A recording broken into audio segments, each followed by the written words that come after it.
was larger than life. Everybody knows that. मतलब आप देख ही रहे हैं कितने लोग फेयरवेल में आए. बहुत ज़्यादा अच्छा persona था उनका. बहुत दोस्त थे, बहुत प्यार मांगते थे. So probably that is why people are also mourning my loss. But we must give him a good farewell, a smiling send-off. I'm a soldier's wife. I have nothing more to say. Geetika, your husband Brigadier Lidder dies, and the first words you say in public as an entire country is, "We have to give him a smiling farewell. I'm a soldier's wife." Where did that courage in a moment of such fierce loss come from?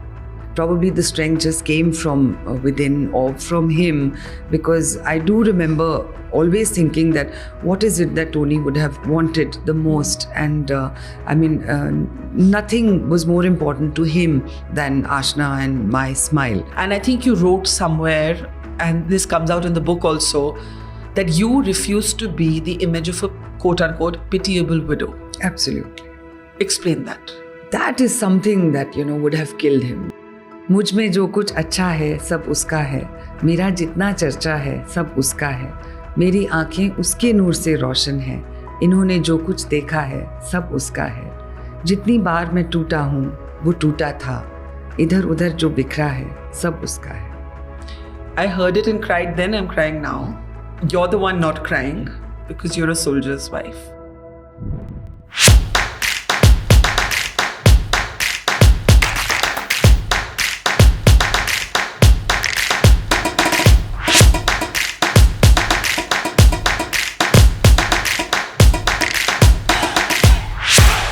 Geetika, your husband Brigadier Lidder dies, and the first words you say in public as an entire country is looking on is, "We have to give him a smiling farewell. I'm a soldier's wife." I remember that moment as if it were yesterday. And I remember I didn't know you then. I remember thinking, what an extraordinary woman this is. How are these words forming from her lips? How is she talking about a smiling farewell within hours of her husband going down in a tragic crash along with General Rawat? Those words, "We have to give him a smiling farewell." Where did that courage in a moment of such fierce loss come from? Frankly speaking, Barkha, I myself don't know. And when the news came in, a lot of people, including my family and including me, were thinking that it's not him, we've lost both of us. Because I was, a definition of everything that he was. I was a reflection, he defined me. So I myself don't know, but I guess when it's the darkest, the dawn comes from there, and probably the strength just came from within or from him, because I do remember always thinking that what is it that Tony would have wanted the most, and nothing was more important to him than Ashna and my smile. So that's probably where the smiling send-off came from, though it is a total oxymoron at a time like that. Saying that we must give him a smiling send-off is something that probably is just an act of faith, that all right, and the smile and the cheers to the memories and cheers to you. And we tried our best. I can't say we succeeded, but yes, we just tried to hold it there. Why was it so important to give him that smiling farewell? Because that's how it was always, whenever he would go out, and we were separated a lot because of the army life, and he was in the infantry. So I remember him always saying that, I never have to look back. I know that you're holding the fort, and I love the way that whenever he used to call from a very far away post, and sometimes we wouldn't speak for days together, letters also would reach much, much later, because the only route was the helicopter, which used to carry, the sortie used to carry letters and food stuff. And he always used to say that, whenever, I always know that all is well back home. I can do anything that I want, and I never have that fear of, oh my God, there'll be a list of how hard it is without you. So, that's how we've tried to keep it. And that's how, after him, that it'll be hard, but we'll try to manage. Your book is an extraordinary love story. It is above all a romantic novel, if, as it were, except it's real life. How difficult was it to write it after he was gone? So I'm a believer in love. I mean, I think love defines everything that we do. And I love love stories. And my own is my personal favorite. So I think anything that we always do is out of love for anything, for anybody. So it is the most powerful interaction that we have. And it was hard to write it once you knew the end. This is something like you begin from the end and now start working backwards. It was cathartic, and I didn't think that it would be a book. I just started it as a journal, and that's what it was till I met Priya. And then we kind of thought that it is a story that must be told. And like they say, that when you open up your heart, then it heals. So when you open up your heart to the world, and it in a way heals you. At the launch of your book, you quoted verses, a couplet that was written on the walls of your room when you were in college. You remember it? It's ingrained in you? Yes, absolutely. Can it's in my share it? DNA. It is मुझ में जो कुछ अच्छा है सब उसका है, मेरा जितना चर्चा है सब उसका है, मेरी आंखें उसके नूर से रोशन है, इन्होंने जो कुछ देखा है सब उसका है, जितनी बार मैं टूटा हूँ वो टूटा था, इधर उधर जो बिखरा है सब उसका है. I heard it and cried then, I'm crying now. You're the one not crying because you're a soldier's wife. This love story, as you mentioned, the book is about love but not about loss. How is it not about loss? Because when you love, it's there forever. I mean, when you love truly... You really believe in forever love stories? Absolutely. Absolutely. And it can go above and beyond, because I feel that true love means that you have traveled together for many lives, and you are co-travelers and you are soulmates. And like Sadhguru says, that if you have really loved deeply, only then can you accept the loss of a loved one gracefully. The grace will only come if the love was true. One of the things you've said is that even if somebody had told you X number of years ago that Geetika, Tony is going to be around for this finite time with you, will you still take it? Absolutely, because that journey of those many years with him, 25 years of marriage and 6 years that I knew him before we got married, is just so worth it. I wouldn't trade that for anything. And how many people today, Barkha, this is the age where, marital discord is a reality. And there are divorces happening well beyond the age of, well-married couples are going separate ways. So how many of us can boast of that journey of, that we were just perfect for, and nobody is perfect for the other one. It is just how you make it perfect for you. Did you guys fight? We didn't fight because it's my favorite line that I used to always have, that silly equation which I used to throw it on him whenever, that, we are in love with the same person. I love you and you love you. So there was no discord. There was no argument. Yeah, but it is a very rare story, but it is also a love story rooted in the traditions of the forge. You're a military daughter. You're an infantryman's wife, and therefore that sense of the Paltan being your family is just rooted in you. And therefore, I think how you responded to this loss was not how I might have responded to this loss. It was, as you said, responding as a soldier's wife. Now, you've written about the 5 stages of grief, and we all go through them when we lose someone we love. In my case, when I lost my father, I think I'm still going through the 5 stages of grief because the acceptance hasn't come. You have said, and you have written so movingly, that as a soldier's wife, you had 12 hours to reach the 5th stage, which was acceptance. You went briefly through bargaining, which was to tell yourself that if my husband comes home in a wheelchair, if he's injured in this accident, your mind is racing, you're thinking ahead, this is how I'll manage, this is what I'll do, I'll stop being a teacher, I'll become this instead, etc., etc., etc. Can you take us through those 5 stages, how quickly you went through them? In 12 hours?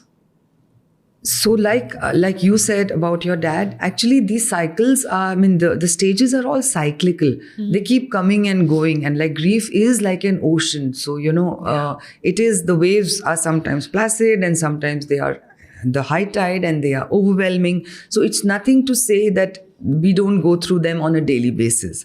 But yes, acceptance of it is what it is. I mean, you have to get into that survival mode and then take it on from there, because now that it is out, now that the verdict came that there are no survivors, then you have to be the survivor. But 12 hours? Like in 12 hours, people don't even process that somebody's gone. In 12 hours, you had to accept that this man that you loved so much, that you love so much, why should I say use the past tense, was physically gone from your lives. And there you had to step up, be the soldier's wife, be the strong mom for your daughter, and just accept it. Just accept it. But then, of course, the habit, see, your love, your relation is also your habit. It's your daily habit. It's your, daily go-to look at him across the bed, or, pick up your phone and want to call him when something happens. So those things, I think, take time. Today, it's become ingrained that, okay, there is no place where we have a conversation except our own head and my private space. But yes, that acceptance bit, because of the, anger, denial, there is no denial. I mean, you have to take it on the chin, and it is what it is. It is out in the it's out in the open. It is the fact. But yes, bargaining, like that we went through that. It's all right. There must just be life. God, just let there be life, and we'll take it on from there. Even that, there was nothing. And as a habit, I'm not a person who gets angry, and I am a believer. So what is there to ask my God about why? And, so acceptance also is a function of your situation. And because you understand that no one around you will stand tall right now. So it had to be me, because my parents are, they were totally broken and shattered. And my mother-in-law, no one deserves this at 82, 83. And she had been through a rough journey herself. So there was no other way. And Ashna, of course, was just 16. So it's not easy. But there was no other way but to accept. And the moment you accept, the strength comes from that point. Do you remember that day? Oh, just like the back of my hand. You were teaching? I was teaching in an online class, yes, when Anil called. And in your mind, Tony had gone on a routine trip. Absolutely. With the boss. Absolutely. What happens then? Yeah, which is something that he did on a daily basis. And as a soldier's wife, you don't dwell every time your husband leaves the home or your partner leaves the home. You know at the back of your mind that as a soldier's wife, anything can happen at any time. But you get used to the routine of those trips, right? That's right. So he leaves. He's going, as far as you're concerned, on a very typical routine trip. And you exchange messages. That's right.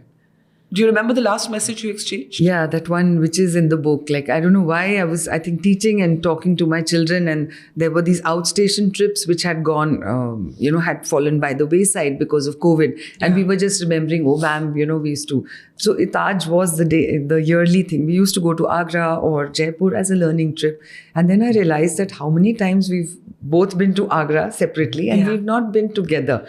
So that when I had a break, I pinged him. And whenever he could see the phone, he would you respond. Pinged him and said that you wanted to go to see Taj with him. Yes. And he said, yes, next month we'll go. Yes, because that's when he was relinquishing and moving on to his next assignment. So he actually knew it that the first weekend of January would be the only weekend he had to himself. So And a few hours later, you get the phone call? No, I think within that hour, because that message is around 11:30, 12, and I think 1-ish was. And initially, when you're getting the phone call, because you're teaching, you're not taking the call. That's right. And I was wondering why Anil is being so persistent, because everybody knows I work and I don't take calls when we work. So the fact that it came again and again, that's when I, But he initially tells you it's been a bad landing. That's right, yes. And you think? That it's a bad landing. He must be jumping from here or trying to get Mr. Rawat off, and the rotors must have gotten stuck and all of that. You never think it was a crash as bad as that. And he has flown in, choppers which were just not this quality through his life because of, the earlier days. And this was one of the best machineries that anyone could have had. So it's just the hand of destiny. So Anil tells you it's a bad landing, and you're thinking that my handsome, strapping soldier of a husband must be helping somebody. But your mind is already racing ahead to scenarios. That's the bargaining phase. You haven't internalized yet what has happened. No, I completely... And nor are you told. Nor are you told at that time, because they don't have the full information. Nobody had that. Nobody had the information. Yes. And you're still keeping calm. You're calm at this point when you're told it's a bad landing. Absolutely. And you're thinking, maybe by the time I call my mother in the evening, I'll have better news. Yes. And I was very happy she was playing mahjong, because the first thing I did was I called her up. Acha, your game has started. So I knew now 5 hours she's busy with that. So I said, okay, by evening we'll probably say that this is what it is, and I'm going to Wellington tomorrow, and he probably would be in the hospital, and so on and so forth. But this I couldn't have thought. And then how many hours later do you get the news? I think it was around 4:35 by the time Robin came from the CDS office. But then I think it is the death knell started sounding somewhere around after 2-3 hours, when I saw the chief's wife at home, when I saw so many people wouldn't come if it wasn't such bad news. So it can't be that. Does anything prepare a soldier's wife for that phone call? For that knock on the door? That's the only difference between a regular married Indian lady and the soldier's wife, is that there is that latent fear which she lives with, which I feel, really speaking, as we transact life, everybody has it. So everybody, none of us know how tomorrow is going to be. So, but for the soldier's wife, it's a little more pronounced. But then there are stages and there are stages, because there are times when your husband is in harm's way and there are times when he's not.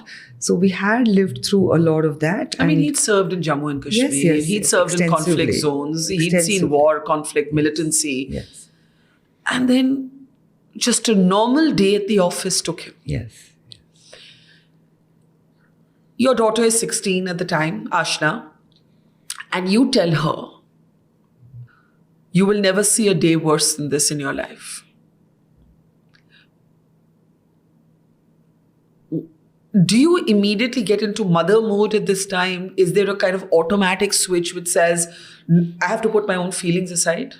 I guess that's what survival mode is about, and then you have to just plug the holes where you can. And Ashna was the biggest concern at that point in time, because she was his biggest concern at any point in time. So if I had to be there for anybody, it was mainly Ashna. Did she have questions that children have? Why did this happen to us? Lots. Why my father? Yes. And for months and months, and and then at times she used to actually tell me, she's a very informed and intelligent girl, and she's a lovely girl. We've had the pleasure of having her work with us for a bit. It was a privilege for her and an honor to be there with you, because I think that was a time when she really needed some routine, some creative outlet, and so she's had her journey. And she always used to tell me that don't start telling me this was destiny, it was meant to be. I know all of that.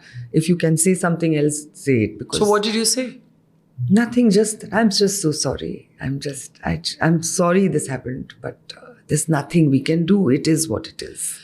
I think you heard Tony's voice in your head all the time. I am a person who has worked on validation all my life. Like always, his friends used to say, she says something and looks at him. So now also I do something and I always think in my head, is this the way that would have made him happy? So it in was those him. few hours, you were obviously hearing him in your head saying what? It wasn't my choice, Ma. I had to leave, So something like that was like replaying in my head that, okay, play. And you felt he would have expected you to be strong for everybody else. He somewhere felt, as you said, you're an infantry soldier's wife, a Fauji father's daughter. He expected you to be strong, but nobody is strong all the time. In these last few years, when you have broken, how have you picked up the pieces? I think the trick there is to let the heart grieve, because there is no other way to heal. You have to accept it. You have to understand how much it hurts, and then you own your grief. You just live with it.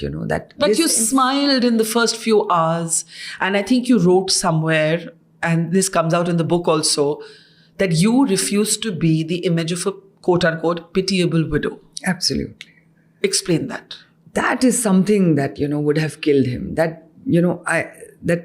Oh, poor me. I mean, that is the only resolve that I have had all through this journey. And last time when you and me were on a show together, it must have just been about 40 days. Yeah. And that time I didn't know how life will, that time we didn't have a journey. We had an incident. Yeah. And we were just reeling from the shock of that incident and trying to, pick up the pieces and start a journey.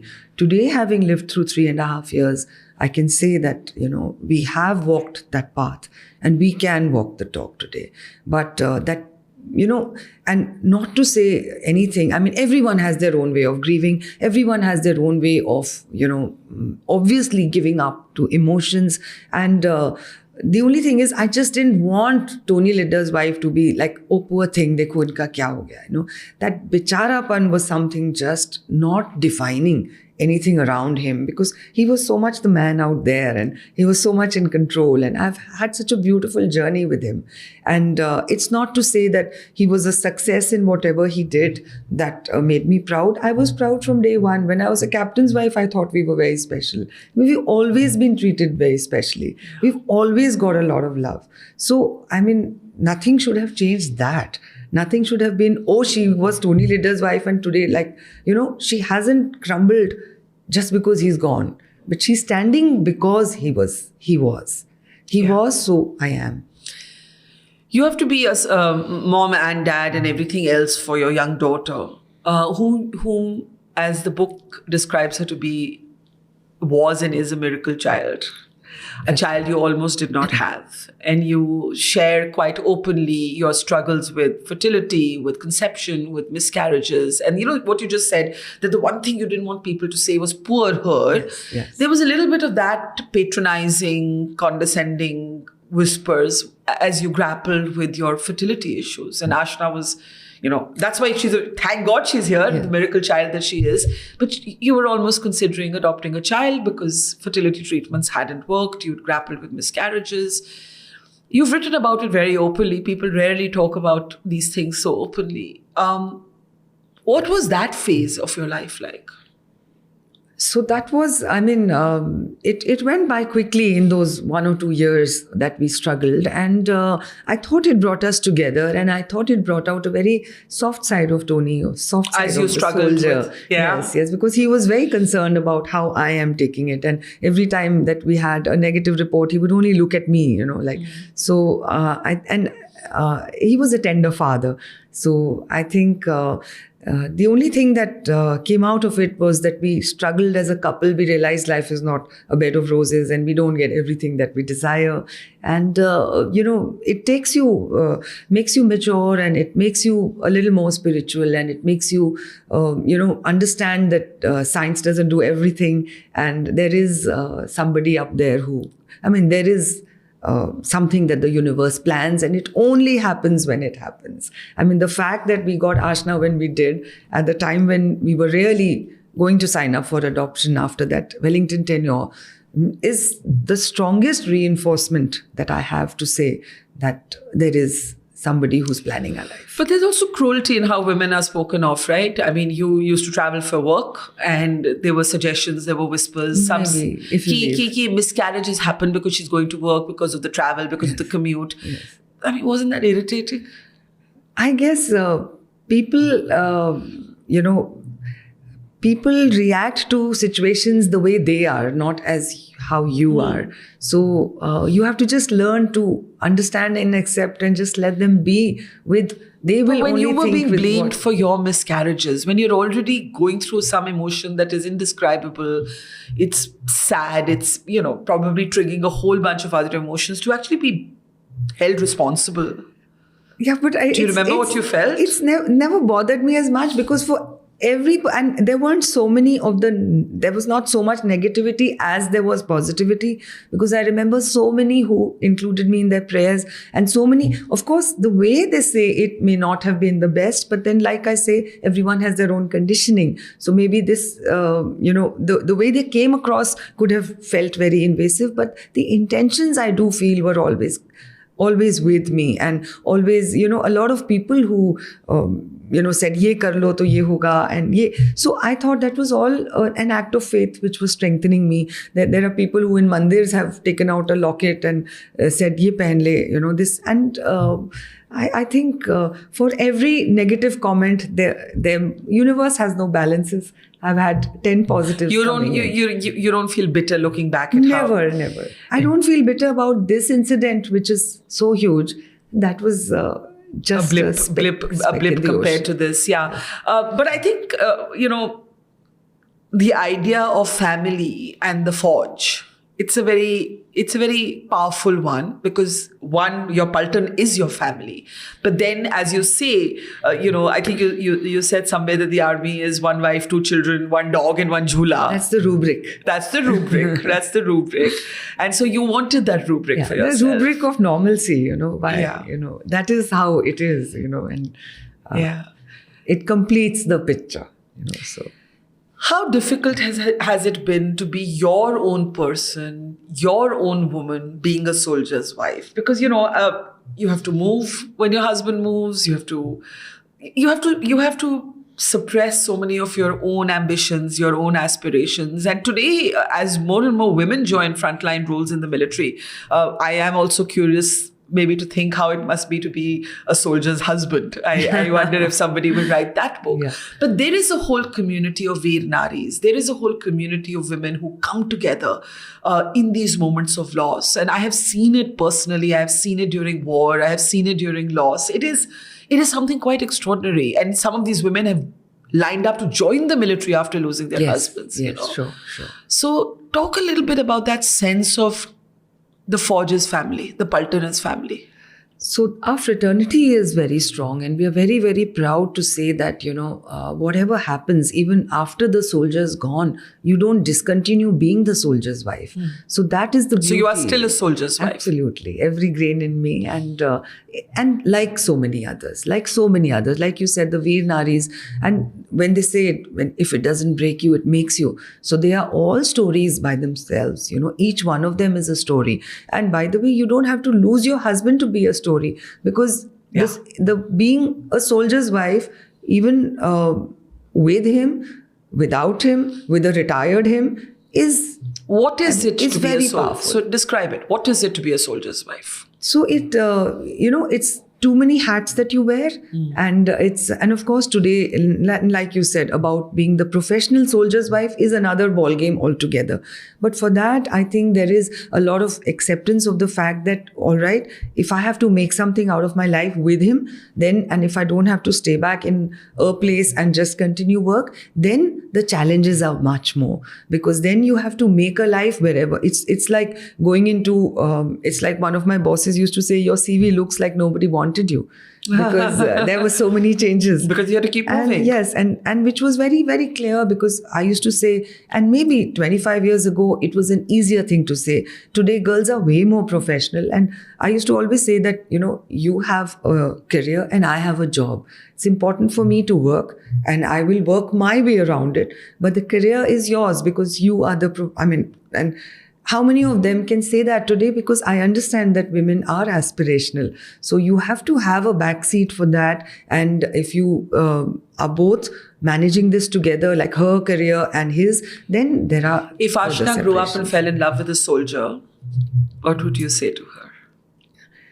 I think love in any form is, if it's true and gives her happiness, I would support that. But yes, today, being very honest, and being honest is the only way I know, I would want her to, probably now not marry in the forces, because nowadays the girls are, wired in another way also. And we were very, our generation was simpler, and very small things gave us a lot of joy. Yeah. So today's maybe you were generation happier than this generation. Today's generation is way more evolved. Look But yes, these are complex questions, right? Yes. In the strongest love story, both people have dreams, and sometimes somebody's life doesn't enable the other person's dreams. And this could, by the way, tomorrow be a man stepping back. It doesn't always have to be the woman. But The reason I ask you this is, I hark back to 25 years ago, being a young woman in my 20s, young woman to kya, girl in my 20s, covering the Kargil war. And meeting these young soldiers who were maybe 1 year, 2 years younger than me, 23, 24. So many soldiers I met were engaged, about to be married. So many marriages were broken as the soldier went to the front line. And that really, I thought it was an undertold part of what it is to be a soldier. And then there were other extraordinary stories, love stories, where the soldier is lost in the line of duty and, there's a woman waiting for him to come home and she remains in love with him for the rest of her life and never actually moves on. Or sometimes there are beautiful stories, sometimes moves on with the blessings of her in-laws. Yeah. Yes. So did you ever think of moving on? I wouldn't know. I mean, I don't know how to answer that question, but for now, there has been no moving on from Tony Lidder. If there is ever a moving on, it could be a moving with. I mean, you could probably, the only thing you miss the most, which there is no blank to fill there, is the conversation, is the dosti. That you don't have today. You don't have that one person who you download call your day to. It is more about the friendship that has gone. And I didn't actually mean to ask you a difficult question, but that love is a all-inclusive sort of idea. It's kudos and wonderful stories in the army about people who have, acceptances of other spouses and then moved on to create a story of their own, which is a wonderful way forward. At the launch of your book, you spoke about the colors of your sari. I found that extremely moving, and I want you to share what makes you choose colors on a given day. What made you choose those colors on that day? Yes, so I believe a lot in our, associations and affiliations in the army. I'm very proud of it. Yeah. And being Jackrif that Tony was, Jammu and Kashmir Rifles, yellow and red is our color. So my house has yellow and red walls. The exteriors have always been the Jackrif house. And so your house is the regimental, painted in the regimental colors? Always. And all our events, and when Tony was the CO, so I have multiples of yellow and red saris. So, if our unit is performing anywhere, I will wear regimental colors. And that was my thing, I will. Any important events, I wear the regimental saris. So yellow and red is something I would buy. And for this event, my parents said, I hope you're picking up a new sari. And I said, yes, I will. And again, I went to buy. And then suddenly I realized that Tony is not anymore just Jackrif. Here, this is the Indian Army. And the army colors, if you see, there are brass, the golden brass swords, and the background is maroon. And that's why I chose maroon and gold. And yes, it is often said that, when you're single or when you're widowed, you generally take to lighter colors, which I tried for a month, and I didn't have many light colors in my wardrobe because that was not what he liked. So then again, as everything which he liked has always defined us. And that's a conversation Ashna and me had. I said, I can't start buying light colors because he's not there. And we must... because I feel. And in any case, he lives with you. Why should the color go from your life? Yes. And he has adorned me with the colors of the flag. What is more defining than that? I was just going to say to you that I was listening to you, and the image in my head was you bowing at his head on the coffin that brings his body back, draped in the tricolor. There's nothing more powerful than that moment. I don't wish that moment on anybody, but there's nothing more powerful than that. True that. What is that? How do you process that moment, that memory, that moment, just that singular moment, that image? It's so vivid in my head, I don't even know what it would be in yours. I think that is the one moment in time that we had in public and as couple. And that was the last time we were couple. And that was my reverence or my, I wouldn't say homage. It was just my tribute to him that, thank you for whatever you were, and whatever you are, and I am because he was. So again, that is again the moment that from here I will continue whatever journey you had, and wishing him well, and that I think was the hardest. Do you have conversations with him every day? All the time, all the time. Because we were best friends, more than anything, we were best friends. So let's end with how you'd want people who didn't know him to know him. What's the one thing you want people watching this podcast, listening to this podcast, reading your book to know about Tony Lidder? I think he was a man who completely, he had the Midas touch. He had the hand of gold, He entered a room and he just owned it. So that was something so powerful about him, and that's something so, it wasn't like I thought he was special. It's just when he went, I realized he was special to just so many people. And how many of us have that, can boast of the impact that we have on people. So to be a change maker, to be an impactful person, to be someone who's made a difference to so many lives and brought positivity to so many lives. And that's apart from the soldiering that he's done.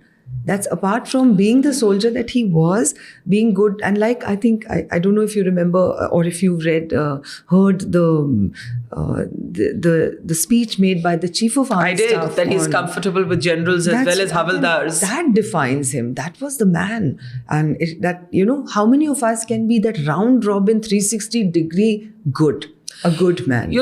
Listening to you, I was thinking that the reason it was so important to you to give him a smiling farewell is because when I shut my eyes and I think of Brigadier Lidder, I always see this tall, strapping, smiling soldier. That's right. He was a smiling soldier. His smile went to his eyes. And I think you wanted, even in those moments, to smile as he always smiled through his life. Absolutely. I think you've summed it up beautifully. I didn't have a better corollary. Because when I close my eyes, I just think of this smiling face, yes.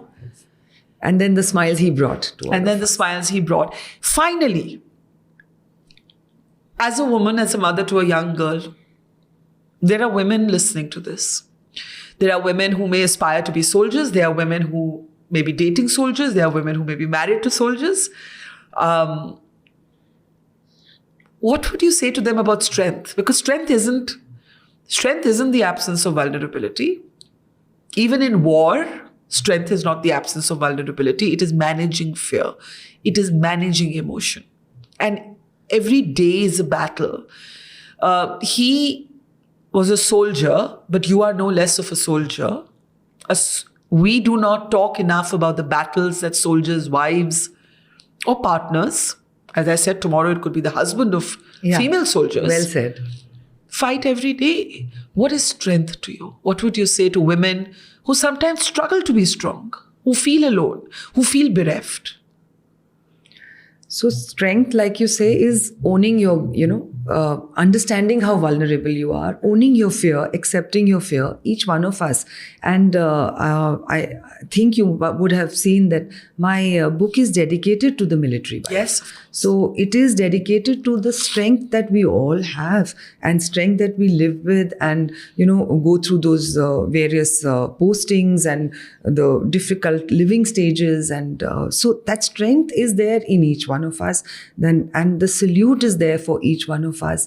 And to live on in life with or without, we all have our struggles. We all have things that life makes us go through. So there's, I follow Haruki Murakami, and I love that one about, and when the storm is over, you wouldn't remember how you've made it through, and you wouldn't even be sure if the storm is really over.